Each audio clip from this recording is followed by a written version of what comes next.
Salut à tous. Alors aujourd'hui, j'ai le plaisir de vous présenter un projet sur lequel je réfléchis déjà depuis plusieurs mois. Donc ça va être un projet autour de la conception de prototypes qui va concerner le domaine des drones, mais également le domaine des communications radio. Alors, l'idée de cette vidéo, ou plutôt de cette série de vidéos, puisqu'il va y en avoir plusieurs, vous allez pouvoir suivre l'évolution de ce projet, c'est de pouvoir coopérer ensemble, s'entraider, afin de pouvoir mener à bien ce projet qu'ensuite je pourrai vous proposer euh, soit la fabrication ou autre. On verra avec le temps comment est-ce que ça se présentera. Mais donc l'idée est la suivante, c'est de coupler la technologie des drones, notamment les drones de type Mavic. C'est vraiment ça qui m'a permis en fait de pouvoir lancer ce projet. C'est que de base, moi je m'étais vraiment focalisé sur les drones. Bon, un Mavic ça vaut relativement cher, hein. Les DJI c'est au moins 3, 4, 500 euros. Donc, je voulais pas acheter de la merde, donc je m'étais dit je vais attendre un petit peu avant de m'acheter un Mavic et je vais commencer sur du FPV. Voilà, j'avais déjà un drone FPV à l'époque. Là, je me réentraîne sur simulateur. Ça va, je commence à bien comprendre, bien saisir le truc. Mais comme vous le voyez, déjà le FPV ne va pas vraiment répondre aux besoins, aux attentes que je vais avoir de la part d'un drone. Et en plus de ça, j'ai pas fait gaffe, mais c'est vraiment un tout petit drone que j'ai reçu. Donc lui, il me servira surtout pour m'amuser un petit peu. Il pourra pas du tout servir pour ce type de projet, puisque là, l'idée va être la suivante, ça va être de pouvoir répondre à une problématique qui sera de plus en plus croissante, puisqu'aujourd'hui, tout dépend des communications radio, hein, que ce soit les téléphones portables, les talkie-walkie, absolument tout aujourd'hui passe par du sans fil et donc par les ondes radio. L'idée, c'était de développer donc un prototype, notamment destiné à tout ce qui va toucher le recherche et sauvetage. Donc recherche et sauvetage, mais vraiment focalisé par rapport à la recherche de signaux. Donc ça peut être balise de détresse aéronautique, maritime, mais surtout pour moi ça va être le terrestre. Imaginons un randonneur qui s'est cassé la cheville, qui a pété son téléphone et qui est en pleine montagne ou dans des zones très reculées dans lesquelles il y a très peu de réseau. Et bien via son talkie-walkie, via les ondes radio par exemple sur le 7.7 radio de montagne, eh bien il va lancer un appel de détresse. À partir de là, on saura qu'il y a une détresse en cours. Et donc, dans le recherche et sauvetage, notamment le maritime, eh bien, il y a ce que l'on appelle la goniométrie. Pour les gens qui sont allés jusqu'au bout de leur collège, vous en avez forcément déjà fait de la goniométrie. C'est ce qu'on appelle de la triangulation, tout simplement. On va prendre minimum 3 points, puis on va tracer des courbes, enfin des lignes plutôt, pas des courbes, mais des lignes, et tout ça va nous amener à un point précis. Et ce point-là va nous indiquer voilà, notre objectif. Eh bien, au niveau de la goniométrie, au niveau des ondes radio, eh bien, c'est exactement le même principe. On va se positionner à différents endroits dans un secteur donné, et on va, via des antennes directives, comme celle-ci, ce que l'on appelle dans le jargon une antenne Yagi, hein, c'est ce qu'on a, voilà, les antennes Rato, c'est des antennes Yagi, eh bien, celle-là, selon la direction à laquelle on va viser, eh bien, on va recevoir plus ou moins fortement le signal qui est transmis. Donc l'idée, enfin de base, dans la goniométrie, alors il y a les antennes gonio, ça c'est encore autre chose, on va vraiment rester focus que sur la triangulation par antenne Yagi. Eh ben, il y a différents opérateurs qui vont se déplacer avec des véhicules, généralement sur des points hauts. Donc ça peut prendre un sacré moment, hein, le temps que l'alerte soit donnée, que les gens se mettent à la disposition de l'opération, s'équipent, se déploient, arrivent sur secteur, commencent à faire leur relevé. Voilà, ça peut prendre un certain temps. Et je m'étais dit pourquoi pas coupler justement la technologie drone à la goniométrie, à la triangulation. Et donc je me suis dit plutôt que de déployer des opérateurs, ça peut être aussi pendant des situations de catastrophe, hein, dans des conditions très compliquées, ça peut être déjà très difficile de se déplacer. Les opérateurs peuvent vraiment se mettre en danger. Et l'avantage du drone, c'est qu'aujourd'hui, il n'y a pas besoin d'être physiquement avec le drone pour pouvoir se déplacer dans une zone. Surtout qu'on peut voilà, faire de l'observation, on peut faire tout un tas de relevés avec les drones, mais les relevés par ondes radio ne sont pas encore possibles. En tout cas, moi je n'ai vu aucun projet concernant ce genre de dispositif. Je sais que, en fait, moi je me suis un petit peu inspiré de ce qui se fait en Ukraine, mais c'est pas pour faire de la localisation de signaux, mais au contraire pour se servir de drones des drones Mavic en tant qu'antenne relais. C'est-à-dire que on va faire décoller un Mavic qui va se situer entre l'opérateur drone qui va se situer à l'arrière et le drone qu'on va commander, donc généralement des petits drones FPV, pour faire des frappes ciblées à moyenne portée. Moi, tout ça, je m'en fous. Moi, ce qui m'intéresse, ça va être En fait, je me suis dit, tiens, bah, c'est pas mal, ils ont fait des systèmes où ils ont justement monté, alors c'est des antennes plus petites, hein, mais des antennes Yagi, comme ça, qui vont viser l'endroit, alors je vais bien cadrer, qui vont viser l'endroit, la direction dans lequel eh bien, le drone travaille, pour pouvoir augmenter la portée, puisque les antennes Yagi, l'avantage c'est qu'elles ont un gain assez élevé, elles ont un effet directive qui va vraiment nous permettre de vraiment cibler une zone dans laquelle on va venir travailler, et donc ces dispositifs permettent déjà dans le conflit Ukraine de pouvoir augmenter considérablement la portée d'une communication. Donc nous, c'est pas ça qui va nous intéresser, mais ça va être de s'inspirer un petit peu des montures qui existent déjà sur les drones Mavic ukrainiens pour, pour le détourner et s'en servir pour le coup, bah, pour faire de la recherche de signaux. Donc l'idée, au final, est relativement simple, mais n'existe pas sur Internet. C'est tout simplement de monter une antenne Yagi sur un drone, de le faire décoller. Donc l'avantage des Mavic, c'est que c'est fait pour être stable. On peut les laisser 10, 15, 20 minutes en vol, et lui, eh ben, il ne va pas bouger. On va pouvoir le suivre en temps réel via le tracker GPS qui est à l'intérieur. On peut avoir des caméras d'observation haute définition, donc pratique si on a besoin eh bien, de regarder dans une zone donnée. Tout ça en ne déployant aucun personnel sur point haut. Et en plus de ça, on va vraiment pouvoir régler l'altitude de notre drone, ce qui va vraiment nous permettre de pouvoir jouer justement avec on va dire la propagation des ondes, puisque bah, généralement pour de la détresse, on va travailler soit sur la gamme VHF, soit sur la gamme UHF. Donc c'est deux bandes de fréquences qui vraiment fonctionnent, ce que l'on dit à vue. C'est-à-dire que tant qu'il n'y a pas d'obstacle, eh bien le signal va pouvoir passer. Donc plus on va monter en altitude, plus le dégagement sera bon, il y aura moins d'obstacles, et donc plus le signal va augmenter considérablement. Donc on va déjà pouvoir jouer avec l'altitude pour pouvoir avoir un effet au niveau du gain, soit d'atténuation, soit on va dire un peu d'amplification du signal. Et on va pouvoir, en plus de ça, déplacer rapidement notre drone sur différents points au niveau de notre zone de travail, et on va pouvoir en temps réel le localiser grâce au tracker GPS. Et donc l'idée c'était voilà, de déployer un drone. Le drone commence par faire un premier relevé assez grossier, hop, je choque ma direction, ok, le signal provient à peu près de vers là-bas, donc on sait que la zone de travail va être à peu près dans cette zone. À partir de là, on va peut-être le refaire atterrir, on change la batterie, on repart sur une batterie neuve, on va pouvoir faire partir le drone dans une autre zone beaucoup plus lointaine, faire un autre relevé, ok, la direction vient de là, on le refait venir, hop, on le refait décoller, on le refait partir encore dans une autre zone plus loin, et l'idée c'est de former une sorte de triangle, ou alors de carré ou autre, hein. Plus on va faire des relevés via différents points au niveau de notre carte, et plus en fait la précision de la localisation du signal sera précis.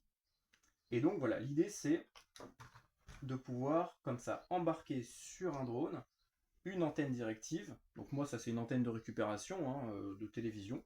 Je l'avais trouvée en bas de chez moi un jour et puis je l'ai prise et je l'ai testée, et sur toute la gamme UHF elle marche très très bien, même en PMR 446.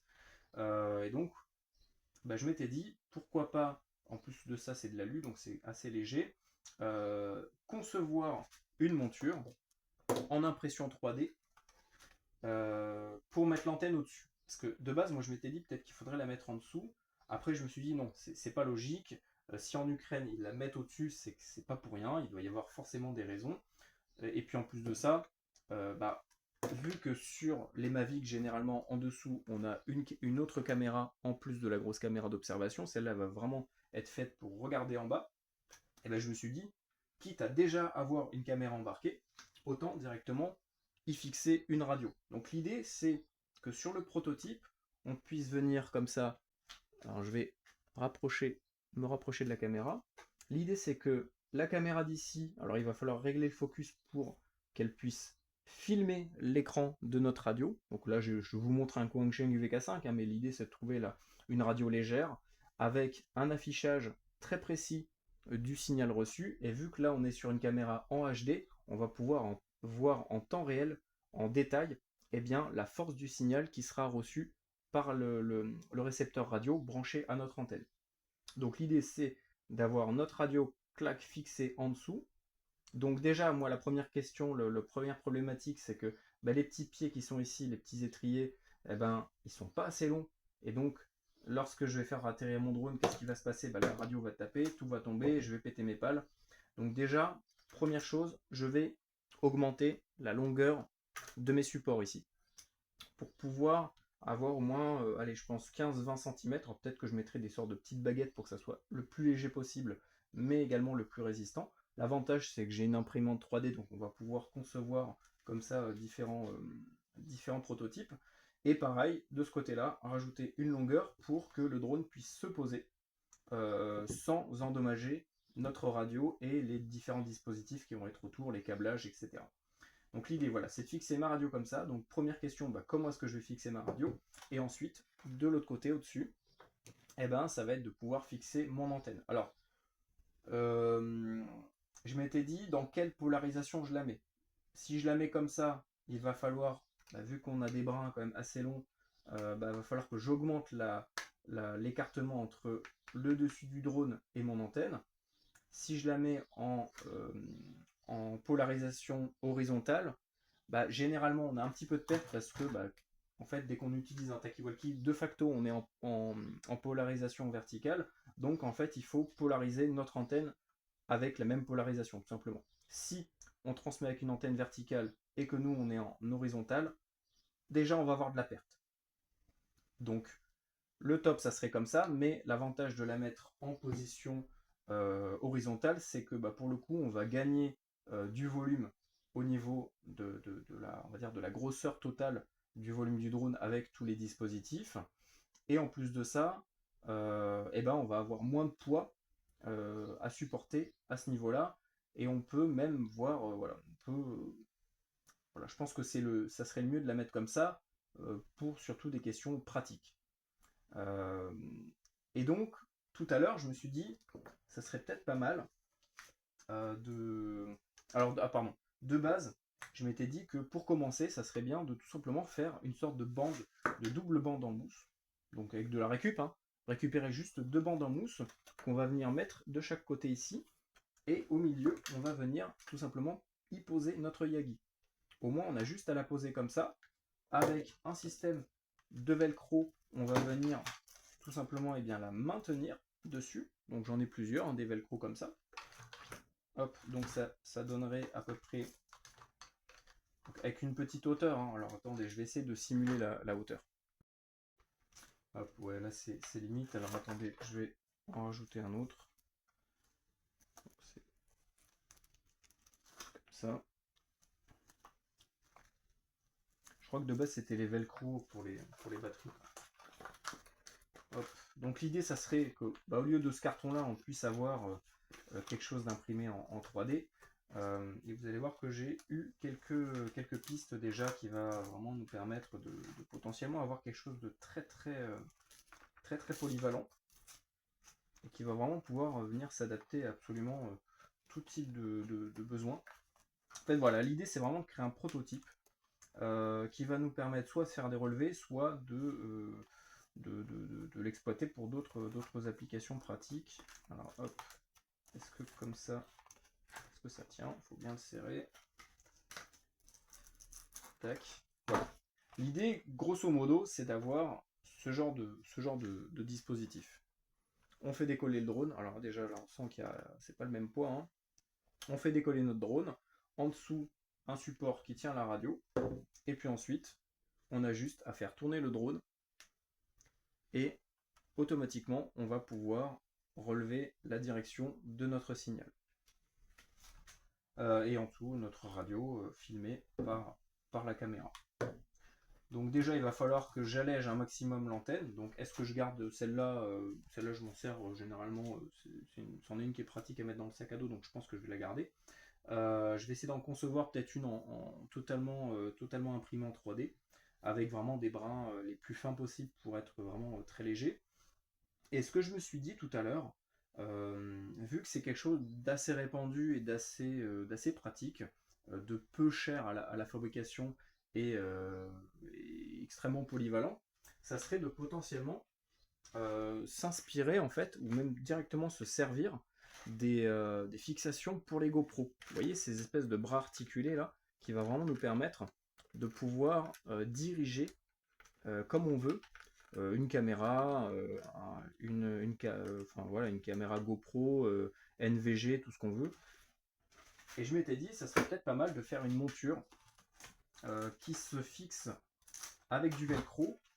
Le velcro, c'est ce qui est utilisé en Ukraine, donc à mon avis, c'est ce qu'il y a de plus pratique. Hein. S'ils s'en servent, c'est qu'il y a forcément des raisons, c'est que ça marche.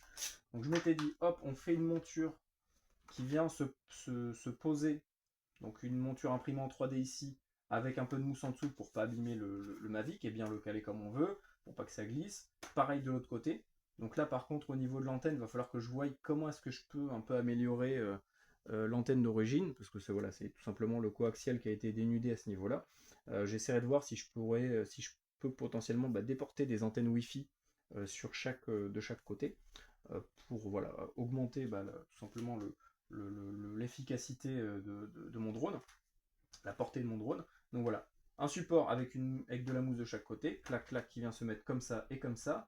Et je me suis dit, ça serait pas mal de mettre une fixation, genre ça là. Vous voyez, c'est juste cette partie. Juste ça là. Juste ce que vous voyez là entre mes mains. De chaque côté, tac. Et au moins, alors je vais essayer de décrocher ça. Et donc même voir, ah oui, ça pourrait être pas mal, faire un système où on a une encoche comme ça, un insert de ce type. Je pense qu'on peut en trouver des gens en impression 3D. Donc l'idée, ça serait de le fusionner à notre support. Donc il faudrait que je voie à peu près la taille moyenne d'un Mavic, pour bien que de chaque côté, on pourrait même faire les mêmes. Hein. Le même qu'on va venir scratcher avec des passants pour passer du velcro de chaque côté. Hop, on serre le velcro ici, ici, ici, ici, ou même avec des serflex, tout ce qu'on veut, hein, du fil de fer, tout ce qu'on trouve, tout ce qu'on a sous la main. Et après, on vient tout simplement sur le support, clac, clipser notre petit... désolé, vous voyez pas très bien.